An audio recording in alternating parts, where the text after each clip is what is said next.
بسم الله الرحمن الرحيم. السلام عليكم ورحمة الله تعالى وبركاته. ازيكم يا حبايبي؟ عاملين ايه؟ كل متابعيني اشكركم وشكرا لحسن المتابعة على الفيديوهات. وعايزاكم دلوقتي تفكروا معايا شوية. انا حاطة سمنة بلدي في الحلة وبحط سمسم، ودلوقتي في نص دقيقة واحدة تقولي انا هعمل ايه. ماشي، يلا فكري.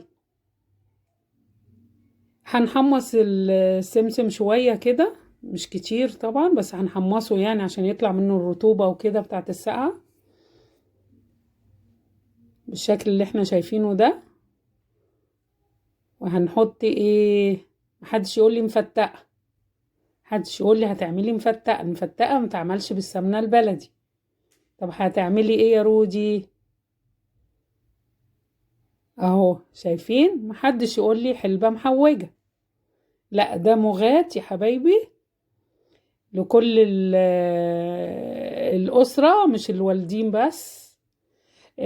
لأنه هو صحي للعظم، وطبعا انتوا فاهمين الشتاء ووجع العظم وكده، دي حاجات مفيدة للعظم جدا.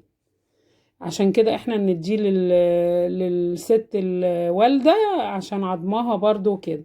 فما يمنعش ان احنا نجيبه ونعمله في الشتاء، من المشروبات المغذية جدا طبعا، وكلكم هتحبوها. واهم شيء التحميصة اللي احنا شايفينها دي. لو عايزة سمنة زودي كده زي ما انا زودت، عشان ايه؟ خاطر يبقى كده بيستوي معاكي وتبقي شايفاه على اخر لحظة. اول ما يبقى اللون ده كده حلو واستوى، عشان ما يزحلقش لما تغرفيه ويبقى ني، لازم تحمصيه كده. اللي ما يعرفش يعمله يتعلم مننا وبناتنا الصغيرين كمان. ماشي. هنحط المية على حسب ما ياخد، يعني مثلا انت حاطة 5 معالق، هتحطي مثلا 5 كوبايات مية وكوباية سكر.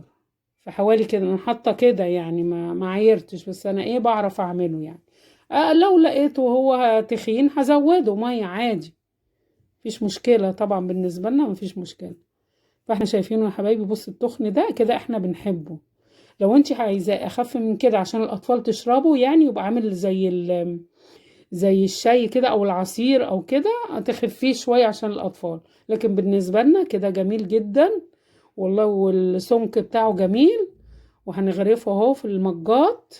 هو بيستحب ان للمجات، والوالدة بقى تشرب منه، والاطفال وكله كبار وكل حاجة، لان ده بالسمنة البلدي طبعا والحاجات كل اللي فيه مغذية بالشكل اللي احنا شايفينه ده. لو اتعلمتي الطريقة متبخليش عليا باللايك واي تعليق واي حاجة انتوا عايزينها اعملها لكم، واسألوني عليها وانا اقول لك يا حبايبي. بالشكل ده تقدميه لضيوفك او تشربي لكل الاسرة. تحطي له بقى مكسرات وجوز هند زي ما احنا شايفين بالشكل ده وبالطريقة دي. يا رب يعجبكم. السلام عليكم ورحمة الله وبركاته.